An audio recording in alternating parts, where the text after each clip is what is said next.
경산대경제학과 교수인 이우영 선생님께서 출총제와 관련된 말씀을 해주시겠습니다. 감사합니다. 이우영입니다.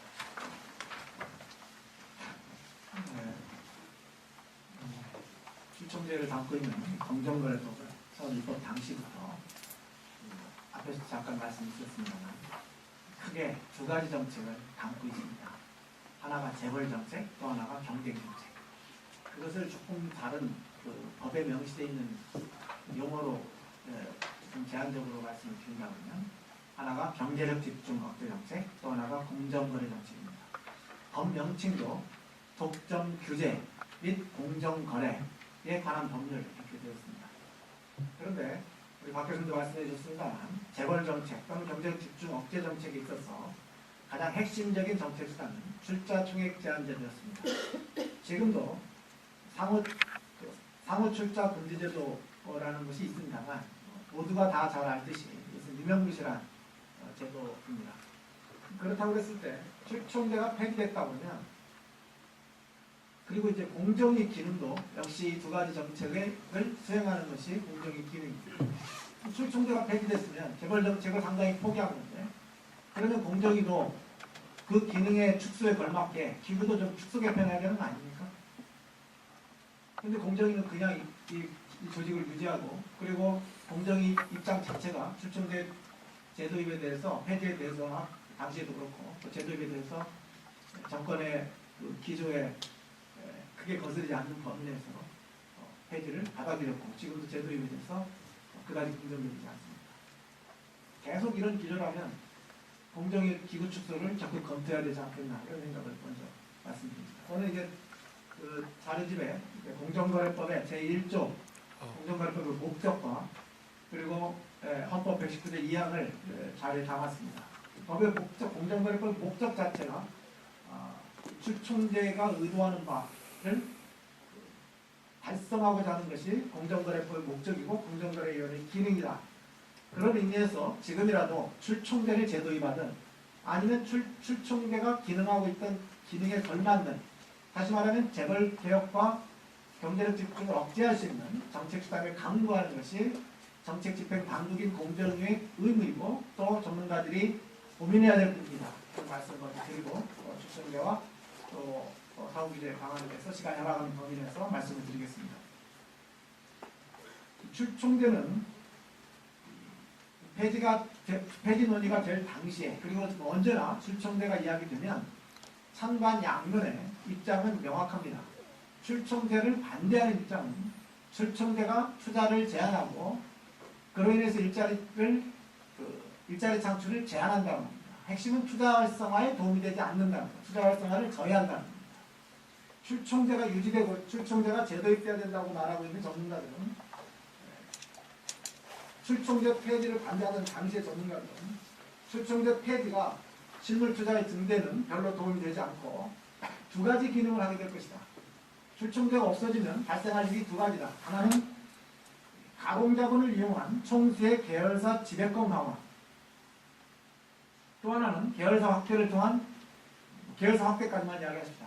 문어발식 경영학자 이렇게 표현할 수 있겠는데 그렇게 이야기했었고 결국 폐지가 된 지난 2008년 법에 의해서 폐지가 됐고 2009년부터 발의됐습니다만 폐지가 공언된 건 2007년도부터고 2007년 이후에 2008년, 2009년, 2010년에 이르기까지 경실련에서 조사한 바에 의하면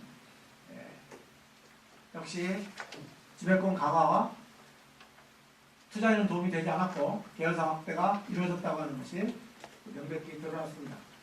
지난 3년간의 출자 총액은 42.6조 원이 증가했습니다. 이제 이미 규모가 커졌기 때문에 퍼센테이지로는 84.7% 지난 3년간 증가했습니다만 실질적인 자본이 증가한 게 아니라 이것의 대부분이 가공자본이라고 하는데 허가 존재한다고 하는 것이고 이 42.6조 원은 퍼센테이지로는 84.7%지만 97년 외환위기로 인해서 98년에 폐지된 이후에 3년 후에 다시 제도입됐는데 그 3년간 증가한 출자 총액의 증가분과 거의 같은 규모입니다. 지난 3년간 증가한 규모와 98년 이후에 3년간 출자총액이 지금 그때는 이제 30대 재벌이고 지금 15대 재벌이어서 심각성이 더 커지는 거죠. 그 다음에는 이미 자료가 배포가 되어져서 많이 인구 회자되고 있습니다만 계열사 수가 신규 계열사 수가 306개사 64.8%가 증가했고 신규 편입 15대 재벌의 신규 편입 계열사 수가 488개 이른다고 경실련에서 분석해서 발표한 바가 있습니다. 이것을 이제 우리가 97년 외환위기 이후에 지난 10수년간의 출자총액의 변천으로 보면 지금 이제 그 당시로는 이제 정부 통계가 30대 재벌로 잡혀 있었고 지금 이제 경실련에서 15대 재벌을 발표하셨는데 그 당시 1996년도에 30대 재벌의 출자총액이 13조 5천억입니다. 지금은 이제 92.8조 원이죠.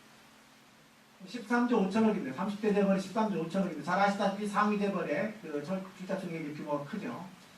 당시에 15대 재벌의 출자총액을 찾아볼 겨루는 없었습니다만 러플리 이야기하면 30대 재벌이 13조 5천억이니까 상위 15대 재벌이 30대 재벌 출자총액의 약 3분의 2 정도 규모라고 가정을 하면 1996년 현재의 15대 재벌의 출자총액은 약 9조 원이 됩니다. 그런데 지금 2014년이 지난 현 시점에 이르러서 92.8조 원이 됐어요. 출자총액이 15대 재벌의 출자총액이 10배 증가한 격이 됐습니다.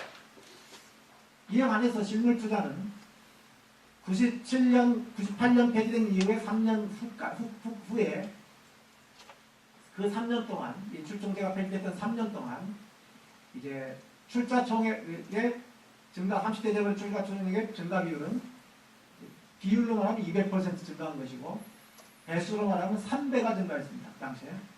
그런데 200%가 증가했는데 그 3개년 동안의 GDP 증가율을 보면 약 16% 정도 됩니다. 그런데 실물투자 증가는 한 자릿수에 불과합니다.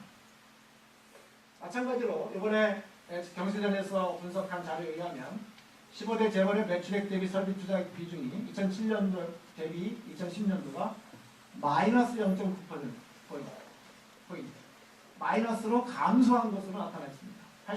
84.7% 출자총액이 증가했는데 설비투자 비중은 감소했다는 겁니다. 당기 순이익 대비로도 13.7%나 3년 동안에 실물투자가 감소한 것으로 나타나 있어요. 그래서 이미 데이터 자체가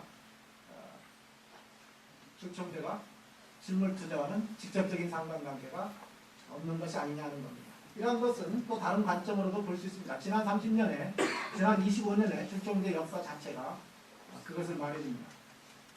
자료에 자세히 통계에 근거해서 설명하고 있습니다만 시간 제약상 말씀을 다 못 드리겠고 몇 가지만 말씀을 드리면 우선 출총제가 도입된 이후에 1987년도에 도입됐는데요. 88년 이후에 출총제가 도입된 이후에 비례적으로 실물투자가 감소했다는 것이 아닙니다. 실물투자는 증가합니다. 출총제가 무관하게 꾸준히 증가해왔어요. 출총제가 인해서 실물투자가 감소하지 않았다는 겁니다. 두 번째로는 출총제 적용을 받다가 졸업하는 제도가 있습니다. 30대 재벌 때는 30대 재벌 넘어가면 당연히 졸업이고 그 다음에 2000년대에 들어와서는 자산 규모로 이 출총제를 적용했기 때문에 자산 규모는 당연히 커지는 거고 자산 규모가 커지면서 출총제 적용 대상에서 제외됩니다. 졸업제죠. 특히 2001년 이후에 이 졸업하는 기업 집단이 꾸준히 있어왔지만 적용 대상이 되는 기업 집단과 졸업한 이후에 적용이 되기 이전에 적용되던 때에 비해서 적용해서 졸업한 이후에 실물투자가 증가했다는 증거가 없습니다. 그 다음에는 이 출총제를 이제 비판하던 여러 이 논객들 중에 출총제가 역차별이다, 출총제 적용이 되지 않는 기업도 이게 유리한 제도다 이런 이야기를 하는데 출총제에 적용 대상이 된 기업과 비적용 대상이 된 기업 집단들이 있어 왔습니다. 그러면 제기 논리가 그런 주장대로라면 적용 대상 기업 집단의 실물 투자는 출총제로 인해서 위축되었을 테고 적용 대상이 되지 않은 비적용 대상 기업 집단은 실물 투자가 크게 증가했어야 될 거 아닙니까?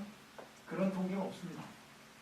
그 외에도 여러 가지를 설명하겠습니다만 시간이 많이 가고 있기 때문에 그런 이야기는 이런 정도로 일단 마치겠습니다. 그리고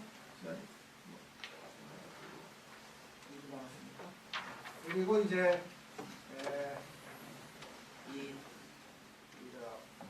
사후 규제 문제를 이제 항상 이야기합니다. 사전 규제를 폐지하고 사후 규제를 강화해야 된다. 이런 이야기는 이미 오래전부터 세계를 비롯해서 정부에서 이야기했습니다. 오늘 공정위에서 준비한 토론 자료를 보니까 2003년 시장개혁 3개년 로드맵 발표 이후에 사전 규제 지향, 사후 시장 감시 강화라는 정책 방향이 일관되게 유지되어 온 대기업 집단 정책 방향이라고 있습니다. 2003년도부터 따져도 그렇고 2007년 이후에 따져도 그렇고 사후 규제 뭘 강화하겠습니까?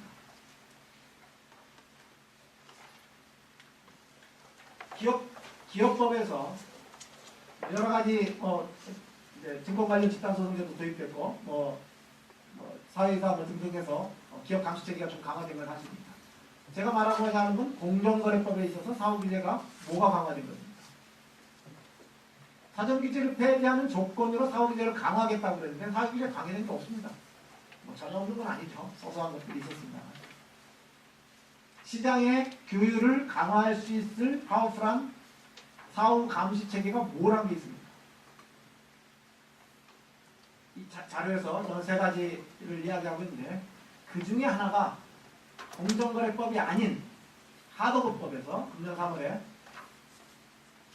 하도급법에서 그나마 하도급 거래에 있어서의 기술 탈취행위라고 하는 극히 제한적이고 입증이 곤란한 기술 탈취행위에 한해서 지금 3배 손해액 배상 제도가 우리나라 법제에 도입됐습니다. 그리고 이제 소비자 관련해서 단체 소송제가 도입되어 있습니다. 이런 법이라도 이게 왜 하도급법에 기술 탈취행위에만 적용돼야 되는 법이 사후규제습관입니다. 하도급법에 있어서 기술 탈취행위에 도입돼야 할 만한 정당성을 가진다고 하면 공정거래법의 일반적인 공정거래 질서에도 당연히 확대해서 적용해야 될 것입니다. 그러나 이것은 역시 공정거래 정책에 해당하는 사후규제지 재벌 정책 사후규제가 아닙니다. 이건 역시 시간이 돼서 이 정도로 말씀드리고 구체적인 사후규제 방안에 대해서는 자료 중에 자세히 적었습니다. 이상입니다.